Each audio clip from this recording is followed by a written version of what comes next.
This is a factory.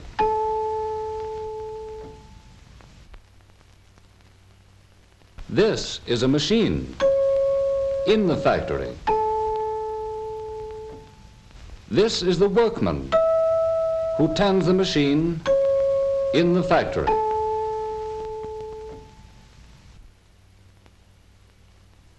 And this is what the workman makes on his machine in the factory. This is a widget. A widget might be a radio, a refrigerator, a musical instrument, or a motor car. A widget, you know, is just a symbol for any manufactured product that people use. Inside the widget factory, there are lots of widget-making machines. And the skilled workmen who run these machines turn out the finest widgets you've ever seen. They're as modern, attractive, and efficient as careful design and fine craftsmanship can possibly make them. People will certainly want to buy these widgets because they are so fine and up-to-date. Here comes a man now with money to buy a widget. Here's a farmer. He needs a widget on his farm, and he's in a hurry to buy one. Here's your money, Mr. Widget Maker, and here's your widget, Mr. Farmer. That's all there is to it. The deal is completed. Everyone is happy. The widget maker has the money, and the farmer has his widget.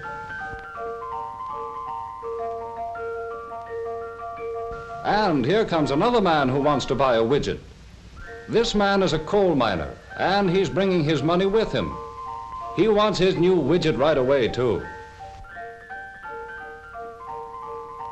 These certainly must be good widgets, because there is such a widespread demand for them. Everyone seems to need a widget. For instance, this man is a steel manufacturer. Apparently, he can use a widget. And here's a lumberman, too. They all want widgets. Business is certainly good. These people are customers because they are willing to trade money for widgets. And all the customers take their widgets home to all parts of the country. Look at all that money the widget builder has taken in from the sale of his widgets. But now that the builder has the money, he has to pay out a large part of it to the workmen in the factory. That's all right, though, because these workmen need the money to buy food and clothing and to pay the rent. And maybe even a lot of them will want to use some of their money to buy widgets for themselves. But since so many widgets have been made and sold, the widget builder is running out of raw materials to make into more widgets. So out here where the raw materials come in, he buys cotton. This widget factory uses a lot of cotton. And what do you know? It's our farmer friend back again. The farmer wants to sell his cotton to the widget maker.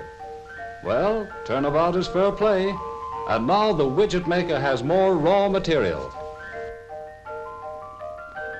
And the farmer has his money back again, in addition to the widget he already bought.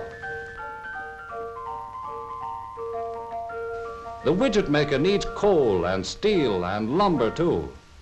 So here are the coal miner and the steel man and the lumber man to sell them. Just a little while ago, these men were the widget maker's customers. But now the widget maker is their customer. He has money to trade for raw materials, a lot of different materials from a lot of places. So the widget maker is a buyer as well as a seller. Evidently in this widget business, somebody is always buying and selling. Everybody is somebody else's customer.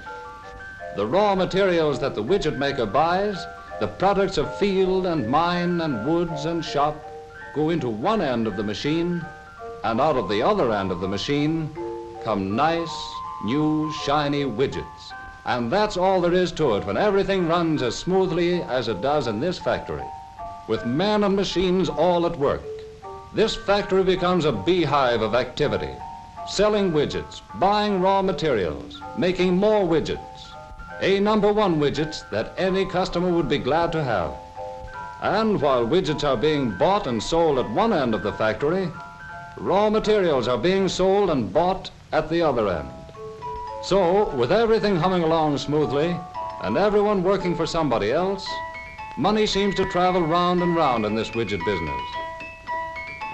Maybe that's true in other lines of business too. Don't you think so?